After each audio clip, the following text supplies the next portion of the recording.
Welcome guys, welcome to my channel. आज हम एक नया टॉपिक करेंगे।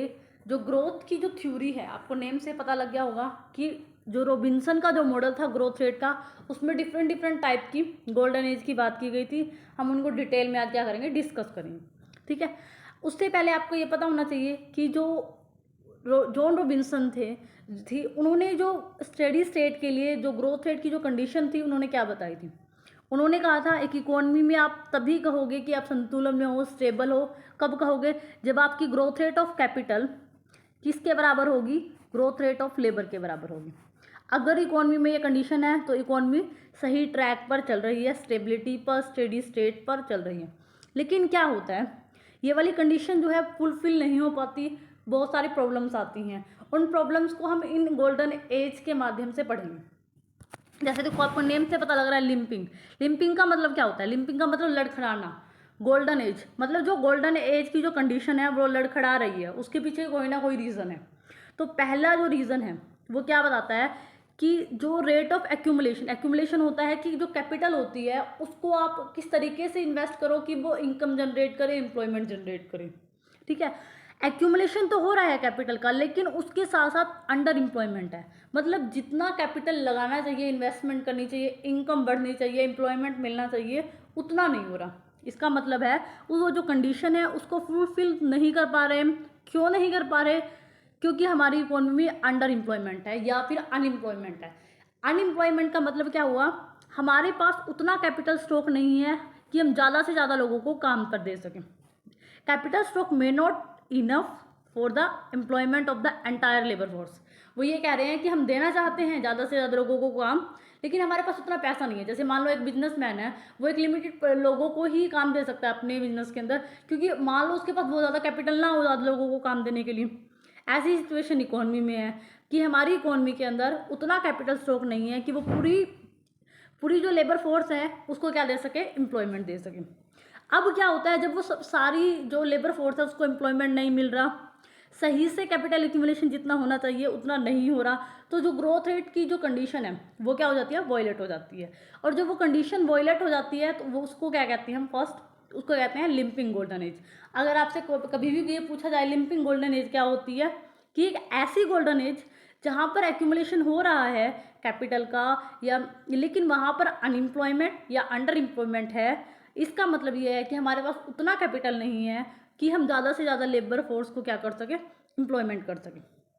अब वो लिंपिंग लिंपिंग मैंने कहा लड़खड़ाना, मतलब प्रॉब्लम फेस करना, वो कितना कितना ज़्यादा है। ठीक है। वो रुकावट कितनी ज़्यादा है वो इस बात पर डिपेंड करेगा कि आप कितने लोगों को क्या दे रहे हो, एम्प्लॉयमेंट दे रहे हो।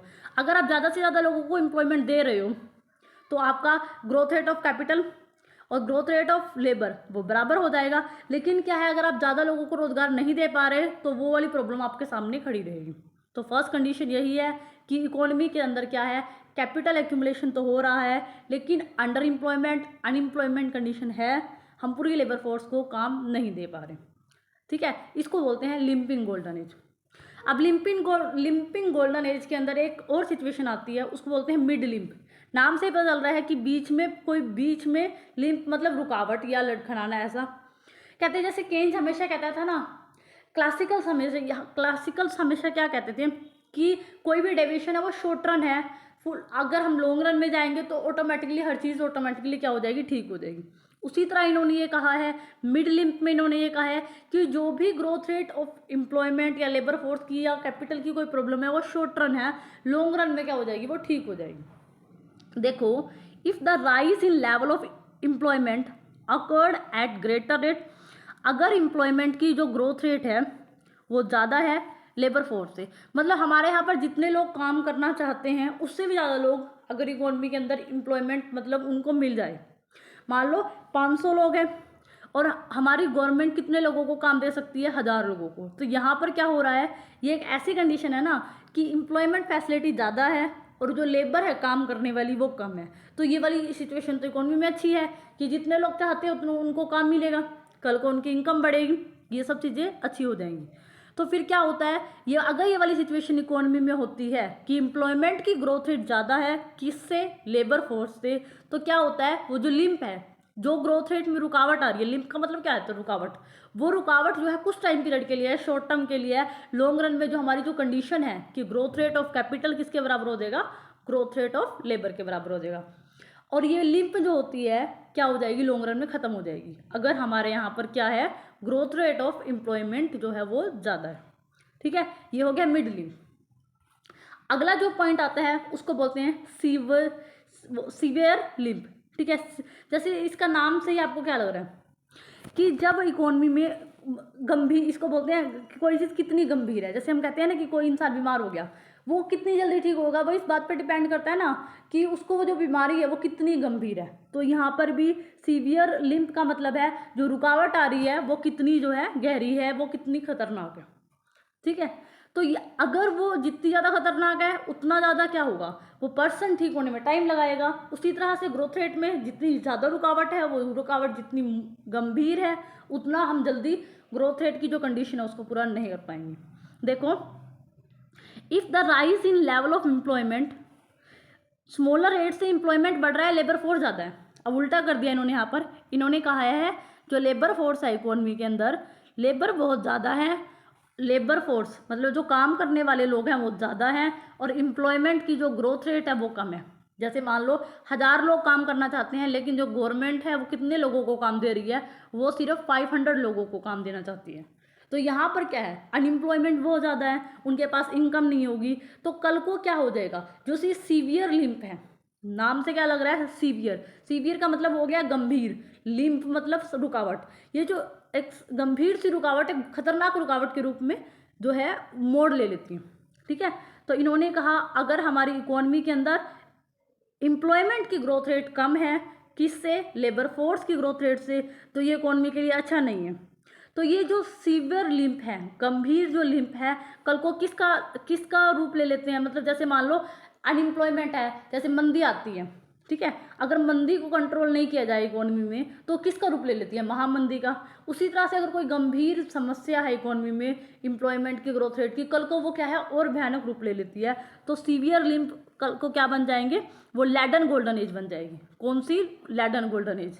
जो लिम्पिंग गोल्डन एज है वो ये कह रहा है कि अगर इसको नहीं रोका गया है, इसको ठीक नहीं किया गया, तो जो लिम्पिंग गोल्डन एज है वो क्या बन जाएंगी कल को, वो बन जाएंगी लैडन गोल्डन एज जो है वो बन जाएंगी। ठीक है, यहाँ पर हमने अच्छे से पढ़ लिया। अगला जो पॉइंट है हमारा उसको बोलते हैं restrained golden age. Restrained golden age क्या होता है, जब हमारे पास जो growth rate of capital accumulation है, कैपिटल एक्यूमुलेशन मैंने आपको पहले ही बताया कि जो भी हम कैपिटल लगाते हैं, कल से उस कैपिटल लगने से वहाँ पर कितने लोगों को एम्प्लॉयमेंट मिलेगा, कितने लोगों को इनकम होगी।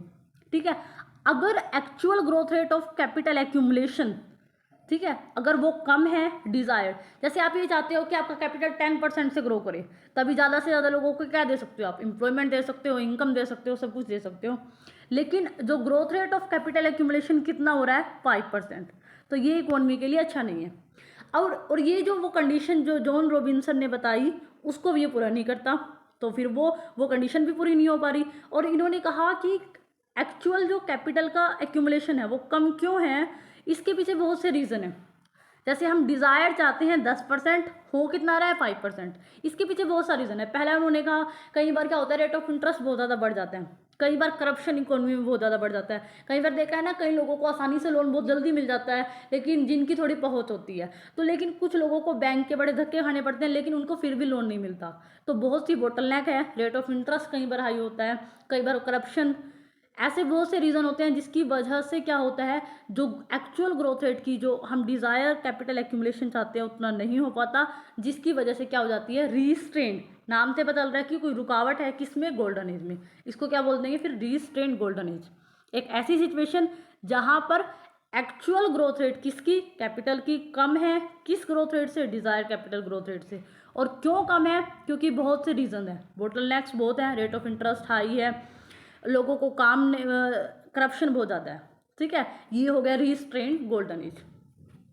बस्टर्ड गोल्डन एज, बस्टर्ड मतलब बहुत, देखो बस्टर्ड गोल्डन एज में क्या सिचुएशन आती है, ठीक है, एक ऐसी सिचुएशन आती है जहाँ अनएम्प्लॉयमेंट तो होती है, ठीक है, एक तरफ बहुत ज़्यादा लोग क्या है, अनएम्प्लॉयड है, जैसे ठीक है, बहुत ज़्यादा लोग अनएम्प्लॉयड है। दूसरी टाइम क्या होता है, रियल वेज वो रिजिड रहती है। मान लो क्लासिकल इकोनॉमिस्ट क्या कहते थे कि अगर इकोनॉमी में बहुत ज़्यादा अनएम्प्लॉयमेंट है, बहुत ज़्यादा लेबर फोर्स है, आप क्या करो, वेज रेट को कम कर दो, इससे क्या होगा, ज़्यादा से ज़्यादा लोगों को काम मिल जाएगा। ये वाली सिचुएशन ठीक है भाई, ज़्यादा से ज़्यादा लोगों को काम मिल जाएगा। लेकिन ये क्या कह रहे हैं, अनएम्प्लॉयमेंट तो है लेकिन जो वेज रेट है वो जो है कम नहीं हो पा रही, वो कांस्टेंट है। तो ये सिचुएशन तो और खतरनाक है। एक तरफ तो अनएम्प्लॉयमेंट बहुत ज़्यादा है, दूसरी तरफ क्या है, वेज रेट अब कम नहीं हो सकती। और इन्होंने रीज़न बताया है कि क्यों कम नहीं हो सकती, क्योंकि वो क्या होते हैं, उनके अपने ग्रुप बने होते हैं, जैसे कि लेबर लो होते हैं, या फिर वो क्या करने लग जाते हैं टाइम टाइम पे अपना जो काम करना है वो बंद कर देते हैं, हड़तालें करते हैं। तो जिसकी वजह से क्या होता है, जो रिजिडिटी है किसमें, वेज रेट में। एक तरफ रिजिडिटी है वेज रेट में और दूसरी तरफ क्या है, अनएम्प्लॉयमेंट बहुत ज़्यादा है। तो इस सिचुएशन में क्या हो जाता है, इकोनॉमी में इन्फ्लेशन आ जाता है। ठीक है, एज अ रिजल्ट क्या होता है, हमारा जो कैपिटल एक्यूमुलेशन है, कि जब हमारा अनएम्प्लॉयमेंट बहुत ज़्यादा है, real wage rate remain rigid है, तो इसकी वजह से क्या होता है, रेट ऑफ कैपिटल एक्यूमुलेशन, जितना कैपिटल को एक्यूमुलेट होना चाहिए उतना नहीं हो पाएगा, क्योंकि वेज रेट कम नहीं हो रही, अनएम्प्लॉयमेंट इकोनॉमी में बहुत ज़्यादा है और कैपिटल एक्यूमुलेशन नहीं हो पाता।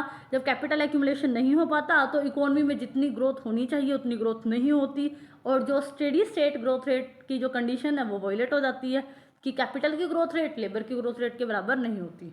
तो ये कंडीशन कौन सी होती है, बस्टर्ड गोल्डन एज, कि अनएम्प्लॉयमेंट भी है और रियल वेज रेट जो होती है वो कम नहीं हो रही। तो इस कंडीशन को कहते हैं हम बस्टर्ड गोल्डन एज। ठीक है, बस्टर्ड गोल्डन एज के बाद हमारे पास कुछ एज ऐसी होती है जिनको हम प्लैटिनम एज के नाम से जानते हैं। ठीक है, प्लैटिनम गोल्डन एज क्या होता है, प्लैटिनम एज वही जबकि जो growth rate of output and employment, और जब जब क्या है, आउटपुट की ग्रोथ रेट पर या एम्प्लॉयमेंट की ग्रोथ रेट, इकोनॉमी के अंदर के जो फैक्टर हैं उनका हाथ ना हो, टेक्निकल एडवांसमेंट भी ना हो रही हो। ठीक है, जैसे कई बार हम ये नहीं कहते कि जैसे ये एग्जांपल लगा लो कि लेबर फोर्स कितना बढ़ेगा, वो कितना एफिशिएंट है, तो उसमें जो है उसमें हम लोग कुछ नहीं कर सकते। ठीक है, पॉपुलेशन कितनी जल्दी बढ़ रही है, वो क्या है, एक आउटर फैक्टर है जो ग्रोथ को अफेक्ट कर रहा है। ठीक है, उसमें जो बिजनेसमैन या जो लोग वो कुछ नहीं कर सकता। ठीक है, कुछ फैक्टर्स ऐसे होते हैं जो आउटरी जो हमारी ग्रोथ रेट को इफेक्ट करते हैं, जैसे कि पॉपुलेशन की ग्रोथ रेट, जितनी ज़्यादा पॉपुलेशन की ग्रोथ रेट होती है उतना ज़्यादा हम ग्रो करने में जो है ग्रो नहीं कर पाती इकोनॉमी को। ठीक है, तो यहाँ पर क्या होता है, हमारी आउटपुट और एम्प्लॉयमेंट की ग्रोथ रेट क्या होती है, आउटसाइड होती है, और टेक्निकल यहाँ पर एडवांसमेंट की टेक्नोलॉजी को अगर हम इम्प्रूव नहीं करेंगे तो हमारी ग्रोथ रेट नहीं बढ़ेगी। तो टेक्नोलॉजी की जो एडवांसमेंट है वो भी ज़ीरो होती है। ठीक है, और क्यों, क्योंकि जैसे वो पीछे बस्टर्ड गोल्डन एज में था, यहाँ पर क्या होता है, हमारे डेवलपमेंट के पैरामीटर्स कि उनमें हम फ्लेक्सिबिलिटी नहीं लेके आ रहे, वो बिल्कुल रिजिड है। जैसे मान लो अगर हम किसी बात की जिद कर लें, जिद करने से क्या वो चीज़ पूरी हो जाती है, अगर हम अपने डिसीजन में फ्लेक्सिबल होते हैं तो वो चीज़ ईजिली पूरी होती है। तो यहाँ पर क्या है, ऐसे ही डेवलपमेंट पैरामीटर, मान लो इंफ्रास्ट्रक्चर से रिलेटेड कोई डिसीजन है, अगर हम उसमें रिजिड हो जाए कि हमें बनवाना ही नहीं है, जैसे गवर्नमेंट ये कहने लग जाए कि मुझे बनवाना ही नहीं है, लेकिन जबकि लोगों को उसकी नीड है, तो यहाँ पर क्या है, जो डेवलपमेंट के पैरामीटर है उसमें बहुत ज़्यादा रिजिडिटी है। एम्प्लॉयमेंट जो है वो आउटसाइड जो है निर्भर करती है, टेक्निकल एडवांसमेंट कितनी है, ज़ीरो है, जिसकी वजह से क्या होता है, प्लैटिनम एज जो है इसको क्या बोलते हैं कि ग्रोथ रेट में सब रुकावट जो होती है वो बहुत बढ़ जाती है। ठीक है, जब हमारा आउटपुट और एम्प्लॉयमेंट बाहरी तत्वों पर निर्भर करता हो, टेक्निकल एडवांसमेंट हम बिल्कुल कर नहीं रहे, और जो डेवलपमेंट के जो पैरामीटर हैं वो बहुत रिजिड है, मतलब उसमें हम फ्लेक्सिबिलिटी नहीं लेके आ रहे, जिसकी वजह से क्या है, जो हमारी ग्रोथ की जो कंडीशन है वो फुलफिल नहीं होती, और इसी कंडीशन को हम बोलते हैं प्लैटिनम एज। Platinum age. अब लास्ट जो हमारी रहती है वो होती है टाइप ऑफ प्लैटिनम एज के अंदर दो टाइप हैं। पहला है clumping platinum age, second is gripping platinum age. ठीक है, यहाँ पर क्या होता है, इकोनॉमी के अंदर क्या होता है, प्रॉफिट जो होता है ना वो इंक्रीज हो रहा होता है। ठीक है, हमारा इन दिस केस इकोनॉमी एक्सपीरियंस, ऐसा नहीं है कि इकोनॉमी में प्रॉफिट नहीं हो रहा, in this case an economy experience are rising rate of profit, की जो प्रॉफिट की रेट है वो बढ़ रही है, कैपिटल इंटेंसिटी भी बढ़ रही है, बट अनएम्प्लॉयमेंट स्टिल प्रीविल, मतलब देखो, मैं कहूँ मेरे प्रॉफिट बढ़ रहे हैं, ठीक है, मैं कहूँ कैपिटल लगाना, कैपिटल हम लगा रहे हैं ज़्यादा से ज़्यादा, लेकिन हम किसी भी तरह से लेबर फोर्स को काम नहीं दे पा रहे। इसका मतलब क्या हुआ? प्रॉफिट बढ़ रहे हैं, कैपिटल बढ़ रहा है। इसका मतलब है कि हम कौन सी टेक्निक का ज़्यादा यूज़ कर रहे हैं? हम कैपिटल इंटेंसिव टेक्निक का यूज़ ज़्यादा कर रहे हैं। और हम किसका यूज़ नहीं कर रहे? लेबर इंटेंसिव टेक्निक का। जब आप लेबर इंटेंसिव टेक्निक को यूज़ ही नहीं करोगे तो आपकी जो वो कंडीशन है कि कैपिटल की ग्रोथ रेट किसके बराबर होनी चाहिए? लेबर की ग्रोथ रेट के बराबर होनी चाहिए, वो पूरी नहीं होगी। तो ये वाली कंडीशन कौन सी होती है? ग्लूम्पिंग गोल्डन एज। कि ऐसा नहीं है कि आपको प्रॉफिट नहीं हो रहा, आपको प्रॉफिट भी हो रहा है और आपके पास कैपिटल भी है, लेकिन आप अनएम्प्लॉयमेंट को कम करने के लिए कुछ नहीं कर रहे। तो इस कंडीशन को क्या बोलते हैं? ग्लूम्पिंग गोल्डन एज, ग्लूम्पिंग प्लैटिनम एज। फिर लास्ट जो है वो होती है हमारी क्रिम्पिंग प्लैटिनम एज, ठीक है। इसमें क्या होता है? इकोनॉमी में स्टार्टिंग में फुल एम्प्लॉयमेंट होता है, ठीक है। देखो, इकोनॉमी क्या होती है? जब फुल एम्प्लॉयमेंट भी है कि बहुत ज़्यादा लोगों को काम मिल रहा है, रेट ऑफ एक्यूमुलेशन, प्रॉफिट वगैरह सब कुछ हाई है, लेकिन जो टेक्निक है आपको पता है वो जो टेक्नोलॉजी है, मान लो आप आज टेक्निक बहुत इंपॉर्टेंट है ग्रोथ के लिए। बड़े बड़े आप यूके, यूएस, जापान देख लो, वहाँ पर ग्रोथ रेट इसलिए बहुत अच्छी है क्योंकि वहाँ पर वो टेक्नोलॉजी का यूज़ बहुत ज़्यादा है। जब आप सब कुछ अच्छा है, अगर आपके पास कैपिटल अच्छी है, मान लो आप अच्छे लोग, बहुत से लोगों को काम भी दे रहे हो, लेकिन आप उनकी एफिशिएंसी नहीं बढ़ा रहे, आप टेक्नोलॉजी में इम्प्रूवमेंट नहीं कर रहे, तो जिसकी वजह से क्या होता है, जब आप टेक्निकल एडवांसमेंट आपकी जीरो होती है तो धीरे धीरे क्या होता है, जो प्रॉफिट आपके शुरू में बढ़ते हैं वो क्या हो जाते हैं, धीरे धीरे डाउन होने शुरू होने हो जाते हैं। देखो, आपके शुरू में क्या हो रहा था? प्रॉफिट भी बढ़ रहे थे, आपका कैपिटल एक्यूमुलेशन भी बढ़ रहा था, प्रॉफिट भी बढ़ रहे थे, कैपिटल एक्यूमुलेशन भी बढ़ रहा था, लेकिन आपने टेक्निकल एडवांसमेंट को जीरो रखा, टेक्नोलॉजी को आपने क्या रखा? जीरो रखा। जब आपने टेक्नोलॉजी को जीरो रखा तो आपके क्या हो गया, जो आपका प्रॉफिट था वो भी डिक्लाइन करना शुरू कर दिया और जो आपके कैपिटल थी वो भी डिक्लाइन करना शुरू कर दी। अगर ऐसी सिचुएशन पाई जाती है तो इस सिचुएशन को क्या बोलते हैं? क्रिम्पिंग प्लैटिनम एज बोलते हैं। तो आज हमने डिफरेंट टाइप की platinum age, limping golden age, इन सबको अच्छे से डिटेल में डिस्कस कर लिया है। आई होप आपको ये लेक्चर अच्छे से समझ आया होगा। अगर आपको अच्छे से समझ आया होगा, उसके बाद लास्ट जो हमारी रहती है bastard golden age, bastard platinum age जो है वो रहती है। बस्टर्ड प्लैटिनम एज कहते हैं, जैसे बस्टर्ड गोल्डन एज थी ना, वहाँ पर क्या था, जैसे हमने पढ़ा था कि वेज रेट जो होती है वो रिजिड होती है, अनएम्प्लॉयमेंट जो होता है वो बहुत ज़्यादा बढ़ रहा होता है, तो इसकी वजह से क्या होता है? इन्फ्लेशन आ जाता है। तो बस्टर्ड प्लैटिनम एज और बस्टर्ड गोल्डन एज में कोई ज़्यादा डिफरेंस है नहीं, कहता है सेम ही होती है। उसमें क्या होता है, हमारे पास कैपिटल होता है और वेज रेट जो होती है वो रिजिड होती है, टेक्निकल प्रोग्रेस होती है, लेकिन कहीं ना कहीं इन्फ्लेशन जो होता है वो बढ़ रहा होता है, ठीक है। तो इन्होंने यही कहा कि जो बस्टर्ड प्लैटिनम एज है किसके जैसी होती है? बस्टर्ड गोल्डन एज की तरह होती है। के कैपिटल हमारा इंक्रीज करता है, डब्ल्यू बाई पे रिमेन जो होता है उसमें कॉन्स्टेंट रिजिडिटी होती है, टेक्निकल प्रोग्रेस हम कर रहे होते हैं, लेकिन कहते हैं कैपिटल एक्यूमुलेशन तब तक अच्छे से नहीं हो सकता, कैपिटल एक्यूमुलेशन की वजह से क्या होता है? इन्फ्लेशन आता है, ठीक है। कैपिटल एक्यूमुलेशन की वजह से क्या आता है? इन्फ्लेशन आता है। तो यहाँ पर हमने bastard golden age, platinum age, different type की प्लैटिनम एज अच्छे से डिस्कस कर ली है। अगर आपको मेरी वीडियो अच्छी लगी हो तो लाइक करना, शेयर करना, सब्सक्राइब करना। Thank you for watching this.